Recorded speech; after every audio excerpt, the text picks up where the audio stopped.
Hey, everybody. Welcome back into the Leaning into Leadership podcast. This is episode 219. Today's episode is the fourth in our six-part special series in partnership with NASSP, where I sit down with the finalists for the National Principal of the Year Award. My guest today on the show is Terita Walker, the dynamic principal of Denver East High School in Colorado, and a finalist for the NASSP National High School Principal of the Year. Under Terita's leadership, East has become a model for inclusivity, academic excellence, and student empowerment. With intentional leadership and a deep commitment to equity, she has built a culture rooted in trust, relationships, and authentic student voice. From monthly coffee chats with parents to staff, engaging with over 90 student affinity groups, Terita's presence and passion are felt in every corner of her school. In our conversation, she shares reflections from her 18 years at East, how she prioritizes her time to learn from her students, and why she's leaning into deeper engagement with her staff in the coming year. Get ready for a powerful, authentic, and inspiring conversation. Let's get right to it with Terita Walker. All right, everybody, welcome back into the Leaning into Leadership podcast. This is the fourth installment in a six-part series in conjunction with NASSP, where I'm sitting down with each of the finalists for the National Principal of the Year, both middle school and high school. And today's episode, we are talking with Terita Walker, who is one of the finalists for National High School Principal of the Year. Terita is the principal at Denver East High School in Denver, Colorado. And she has transformed East High School into a model of inclusivity, academic excellence, and student empowerment. Through intentional leadership and a deep commitment to equity, she has fostered a culture where students and staff thrive. Recognizing that a strong school culture is built on trust and relationships, she prioritizes direct engagement with students, staff, parents, and community. She hosts monthly coffee chats for parents and staff. Can't wait to hear about that. Engages regularly with the school's more than 90 affinity groups and co-hosts events with the East Angel Foundation. Terita credits the school's success to the incredible students, dedicated leadership team, committed staff, supported parents, engaged alumni, district partners, and the greater East community. Man, that is a lot right there. Terita Walker, welcome into the Leaning into Leadership podcast. Thank you so much. Thanks for having me. Yes, it's a lot of fun, I would say. There's so much to do every day. You and I were talking about this before we hit the record button. There's just so much to be said about being a high school principal and the difference between just the pace at which you walk as a high school principal compared to any other walk of life is absolutely amazing. And there's a ton of great stuff in here. Here's what I'd like to do to kind of open this up. Two pieces. One, congratulations on being not only the Colorado High School Principal of the Year, but also a national finalist for NASSP's High School Principal of the Year. But also to give you an opportunity to, I said a whole bunch there. I basically read your bio from NASSP, but I'm curious, maybe, I don't know, fill in some of the missing puzzle pieces that are there that our listeners might want to hear and to learn a little bit more about you. Yes. Well, thank you, first and foremost. I appreciate the time and the space that you are allowing for educators to be able to share about what we're doing and the way that we lean into leadership, because it really is a part of the work that really requires you to be considerate and thoughtful of more than just yourself, right? And so there is there's a part of the work that I think when you list off the people that should be credited for this award, it's not just a trite statement that says everybody and we want to thank the community. It genuinely is this village that creates the opportunity for our school and school community to be successful. Everybody from the restaurants on the street just away from the school to the members of our facilities team, to every single teacher that's in this building, and our parents who commit a ton of time, and we all have this vested interest, and that is the success of our students, the well-roundedness of our students, and the happiness that we want to experience when we are here. So I am grateful for this time and opportunity for sure. I think for me, there's a quote from Michelle Obama's Becoming TV show, and she says, "I'm just a girl from the South Side of Chicago, and that's all you need to know about me." And so, I definitely wouldn't say that that's all you need to know, but there's so many things from my beginnings in Chicago public schools to my experiences now in Denver public schools. I really feel like every single thing that I've been able to do in life that I credit to the amazing work of my parents and the village and the family that I had around me through my family. Every single thing has been a part of what I've been able to put into my life as a school leader. And so a little bit of my time as an elementary and middle school student, where I got to watch my principal, who was recognized by President Bill Clinton as one of the 50 educational stars, and to watch her kind of navigate what that means and what that looks like as an educator in the 80s and the 90s. And my high school principal, who was at our school for 25 years, who served our school community for 25 years, with it being one of the most amazing high schools. And I'm not just saying that because I went there, but it was an awesome school in the middle of downtown Chicago. And so, people really create this space and opportunity for you to see what it is you want to be. And there's the physical manifestation of your dreams that just is right there for you. And so I credit many people for the opportunity that I have right now to lead my school building in this community. You bring up something there that I find really fascinating, and also that I've seen as a common trait, I'll say, or maybe a common thread in really successful leaders. Not just school leaders, but we're talking about school leadership right now, so we'll stay on that. But so many really successful leaders are very intentional about who they surround themselves with, and not just for the reasons that we typically hear. Things like, put people around you who aren't just like you, or who don't have the same strengths as you. That's very important. But I'm thinking about the population of your school, and I'm curious. You've been at your school for a long time, and you certainly impressed me as somebody who is very intentional as a leader. What I'm wondering is, have you been very intentional to put the people on the bus, so to speak, that will allow your students to see potential success, to see themselves in others, much like you did?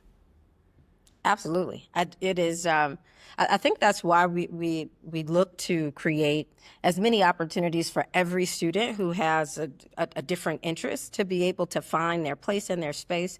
We have over 90 different groups and organizations at our school, and encourage students to continue to build more. And so our sponsors of those groups and organizations are not teachers who are already tired. Some of them are, though, right? We have community members who lead some of our groups and organizations in our schools.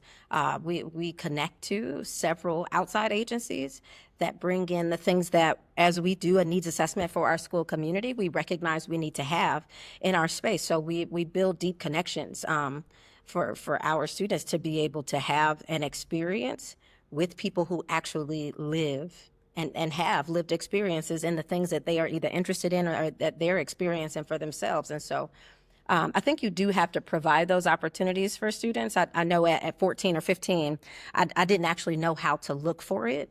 And so our students now, I would say, do a much better job than I think I did, and maybe some of my classmates. They do a great job at advocating for themselves and making things happen for them. But I do think that we have some people who know how to create activists, and then we also want to bring in people who also know how to create organizers. organizers. And so, there's one thing to say the thing and want to do something, but do you really know how to do it? Do you know how to make it happen? And so the people who have been a part of this community, definitely as of late, they truly do. They make sure that students understand what that means and what that looks like. And so now our students are some of the greatest advocates in our state, across our nation, for the things that they want and they feel like they need. So I'm curious. You've been at your school for 18 years. Yes. Let's jump in the Wayback Machine 18 years ago, and Oh boy. and maybe think about what are some of the things as you reflect. Let's be honest, reflection is one of the most powerful things. Absolutely. What are some things when you look back, over 18 years at Denver East High School that have evolved within the school, some things that you have either led or been a part of the change. What are some of the things you're most proud of over that stretch of time? Man, I will say, if we get back in that machine, I want to just like cover my eyes, because there were some moments where I'm like, think back and I'm like, man, she was awful. But then I also recognize that you have to fail forward, right? I did have some moments where, I'm just like, they did not teach me this in teacher and principal school. So how was I supposed to know how bad this was going to be? But I learned from it, right? I appreciate the learning experience that is also a part of my life. But the student voice here is so strong. And I remember talking to a parent way back when I was a counselor here at East, a school counselor here. And it was a kid that kept asking his mom, like, why not? And what? And in my head, I was like, man, I would have gotten popped in the mouth a couple of times, because you don't ask adults why or why not. And, at first, as the mom was kind of wrapping up, I was like, man, whatever happened to good old fashioned, because I said so, as the answer from a grown person. And, it's interesting because another colleague heard me say that. And we had a really good conversation, I think, about the reason why, because I said so, it's not the right response anymore. At least I know, that wasn't, I would never tell my aunties and my mom that, even to this day as a 40-something-year-old. But, we had a conversation about how important it is for us to engage students in critical thinking, and being free thinkers and learning from the things that they experience and that they choose. And so oftentimes, we get people who feel like things are happening to them. And so I encourage students, and over the years have really encouraged students to not allow things to happen to them, but to make sure that they happen for them. And so a part of that has to be them using their voice, using the things that they know. And in order to do that, you have to continue to learn. You have to evolve. You have to be a part of and have your foot in the things that are happening in the world. And so, I just think that the kids are, man, I learned so much from them every single day, and I'm grateful for the opportunity to learn beyond how to work my phone, because I still can't figure that out. But they teach me a number of things, and I can't say enough how the student voice here allows our adults to continue to be forever learners, and so we all just engage in the learning and experience together, and I think that's what this is about. That's what makes a strong school and school community, is that we know we can learn something from each other every single day. Which really brings a couple questions to my mind, and got to make a quick decision on which way I want to go on this one, because they're both really good, I think. I want to stay on this one. So you mentioned really learning from your students on a regular basis. Now, when you're the principal of a large high school, even a medium-sized high school, so many principals. So right now, Terita, I want you to speak to those early career principals, because a lot of them are listening right now and they're thinking, oh, that sounds wonderful, but honey, I don't have time for that. I am busy doing this, right? I am busy being a firefighter. I am busy running from crisis to crisis. I am all of those things that I would lay odds you experienced in year 1, year 2. I experienced them in year 1, year 2 as the building principal. How do you make time to go learn from your students? It's funny you ask about that. Funny you ask about this. But it is back to the intentionality space that you mentioned earlier on. I think becoming confident in the things that you do is something that I think first and second year principals really have to embrace, because there will be a million people who will tell you how to do it, how they did it, how you should try. But what that looks like for you is going to be very different for every single person that does this job. And so the people who came before me did a great job, and what a great job looks like for me is going to be different. And so I've really enjoyed being able to find space and be intentional about putting myself in the spaces where students are. And oftentimes I recognize that people don't always understand what the role of a principal actually is. Like, everybody wants you to kind of still be the disciplinarian. Right. And I'm like, yeah, the principal's office is not necessarily like where you come to get in trouble. I got people for that. Like, there's somebody else who's going to suspend you, okay? Though, do they? It's not going to be me. That. Yes, they don't. So, I think one of the things I really try to do, and it is exhausting, I will tell you that, but it also, I recognize how purposeful you have to be, and other people will recognize it, and I don't care about the recognition of them saying it. I care about what they feel from it, and it is hopefully that they feel like I care, and that they can trust that my interest is in, even if things are great, how do we make it better?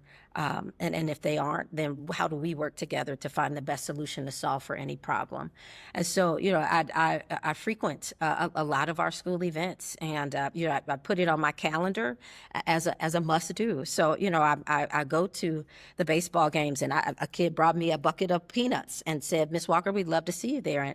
And so I tell the kids, I don't know what I don't know. So if you want me to be in the space because it matters to you, because it definitely matters to me, then let's do it. And they will send me a note, and I'll get an email. One of my favorite times of the year is boys swimming, because I have a swimmer who sends me a message and says, "Man, it sure would be nice to see you out there in the stands, Miss Walker." And I know what that means. That means get your butt out to this one meet, because you haven't made it there yet.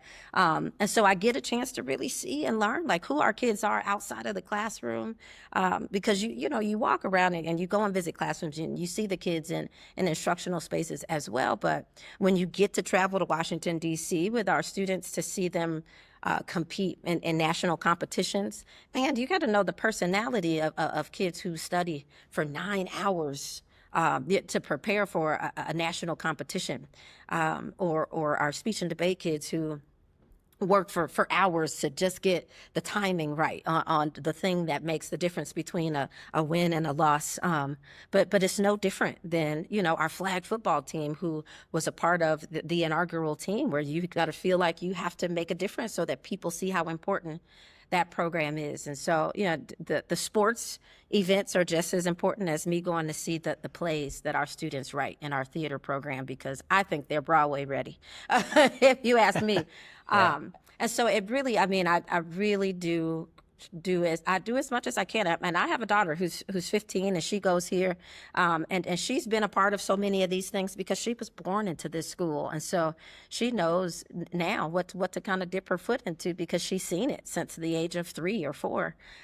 So it's quite the experience, because you see so much, you learn so much, but you really get a chance to really understand the heart of your school and your school community, because you watch people do the things they love. Shout out to anybody who has had their own child as a student in their building when they've been the principal. I was my daughter's high school principal as well. And it's so interesting you say that. I have to ask this question. So my daughter, I started at the high school where I ultimately was the principal. I was an assistant principal when she was 6. And of course, I was her high school principal. She was in those hallways all the time. Competitive dancer. She danced on that floor from the time she was 6 years old. Nice. First time as a freshman in the hallway when she came around the corner, first day of school, and we saw each other. Terita, we didn't know how to act. I mean, we looked at each other like, oh, what do we do? Did you guys run into that? Or was it just like, nah, we got this? Well, we didn't know what to expect, because ironically, the 2 principals before me, their kids went here too. So I'm like, man, I wonder if it's going to be the same. And people are like, oh, you're never going to see her. It's going to be fine. man, I can't get rid of that girl. She is everywhere. She is in my office, and mom, I need, and mom, can you? And but she, Yeah. you know, it was tough. But she was so nervous because she didn't know what to expect. And so she, of course, asked me, "Well, mom, the people that don't like you, do you think they're not going to like me too?"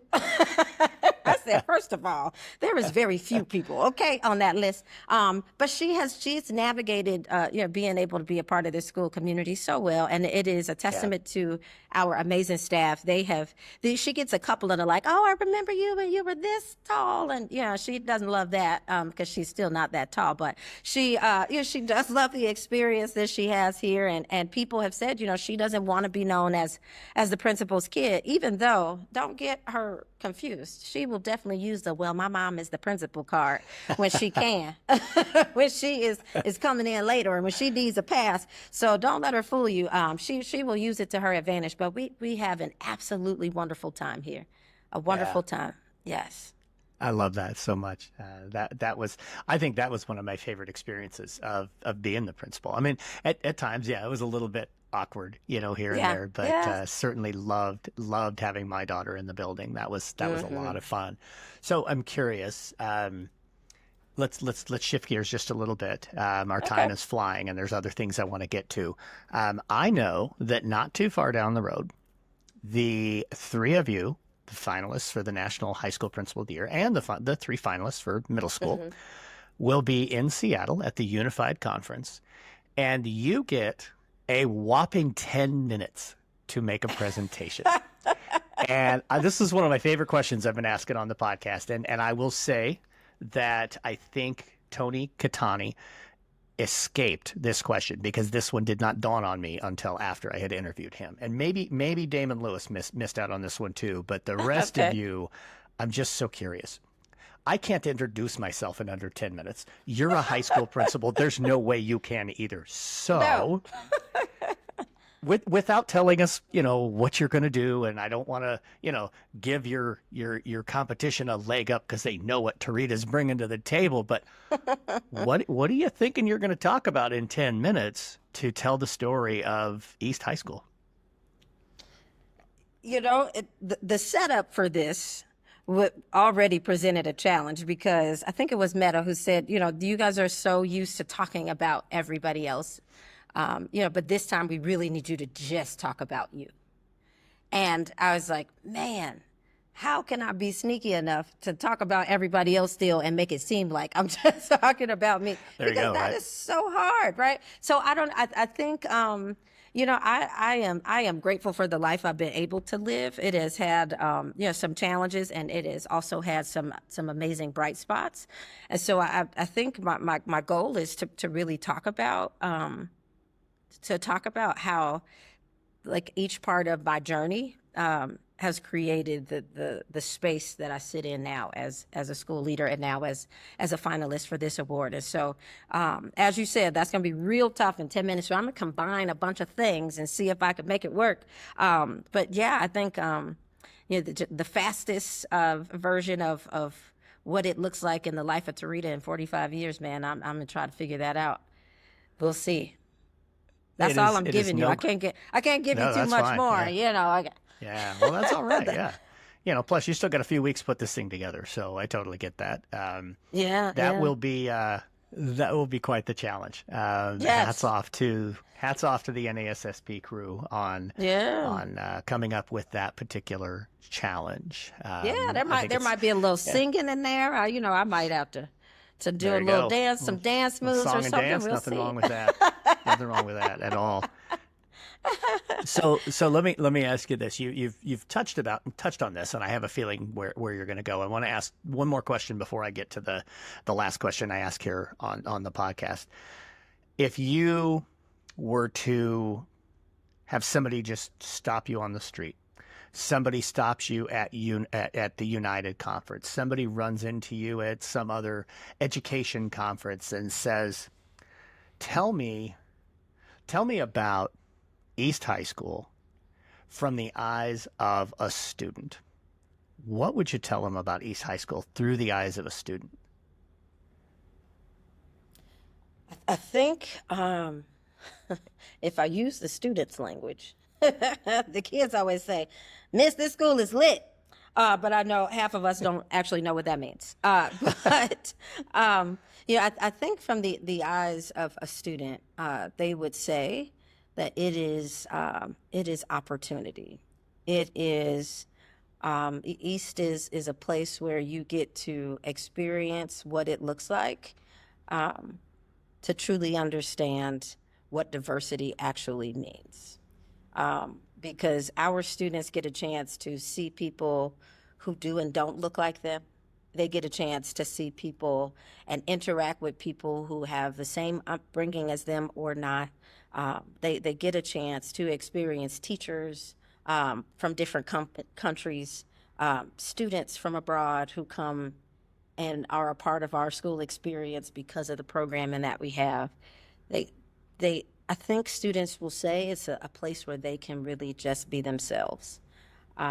There is something for everybody, and even if there isn't, we encourage them to invent it or create it themselves, so that they can find a way to find the most success that they possibly can have at East, and the support will be there for them when they take the steps to do or create those things. So, I do think our students love and appreciate the fact that with 2,500 kids in one place, you can still feel like you are a part of the something special that makes 150 years of a school something to be proud of, something that is synonymous for the word excellence. It is the flagship school of Denver, not just because it's been here for a long time, not just because kids score well on standardized tests it's because this community embraces and comes together, the unified front that we present at the face of anything and everything. The beauty of this school is that we all love it. And so I think the students will tell you that they love to be here. We have to kick them off the campus sometimes because they won't go home. So I really think students will tell you it's a place where they love to be. That's outstanding. Such great stuff. So, all right, Terita, it is time for the last question here on the podcast. The question I ask everybody here on the show. So many great things that you've already shared with us, but let's come up with one thing more. What is one way that you are leaning into leadership right now? I think this year will be a year for me to really engage more deeply with our teachers. We have had to be operational gurus post-COVID and measuring the space between desks and trying to figure out, what you do and how you manage some of the challenges that came with that. But as a school, we've had our own challenges, some with gun violence and some challenges with some shifting curriculum and things of that sort. And you said it earlier, reflection is so important. It's such an important part of this job. And, the surveys they give you at the end of the year, it doesn't do enough for the voice that you need to be able to pull in from the people who love this school just as much as you do. And that's our teachers. And so this year, I think it really is going to be a chance for me to lean in a little bit closer to what our teachers feel like they need, what they see, because it would be true to say I have not been a teacher through COVID or post-COVID and in this time. And so their expertise, I need to lean into and lean on that. And we have some of the most amazing teachers in the entire world. I feel confident in making that statement because of their content knowledge, but their understanding of how important the skill-based experiences are for students, that they really embrace the reality of the need for those things as they move on from East High School. And so, I'm looking forward to hearing the good and the bad of it all. I am not perfect and by no means expect for them to be either. I do expect for us all to learn together. And so with that, it will require some honest and explicit communication. It will require us to value each other and the work that we do. and it will allow us to find the joy in the work that we do every single day.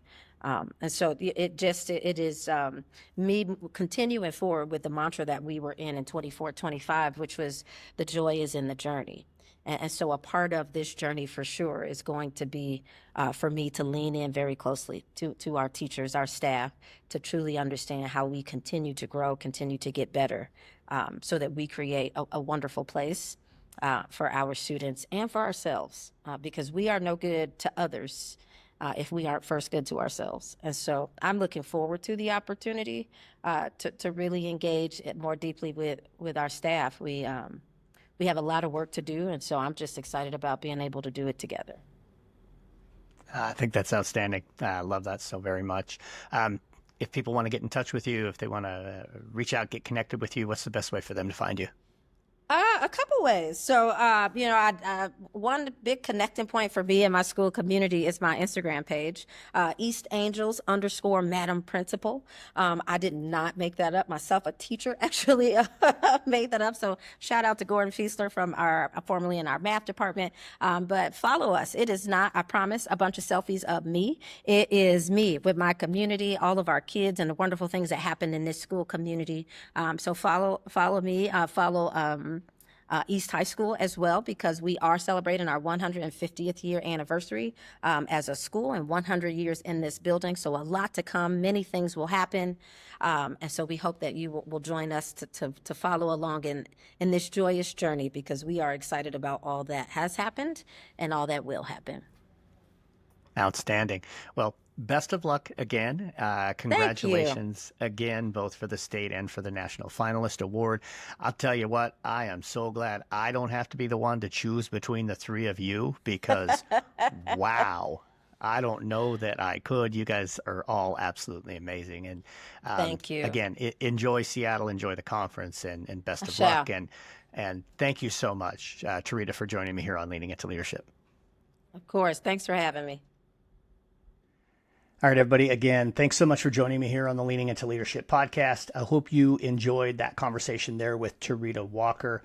I'll tell you what, I would not want to have to be one of the people to decide who ultimately is selected as National Middle School Principal of the Year and who is selected as National High School Principal of the Year.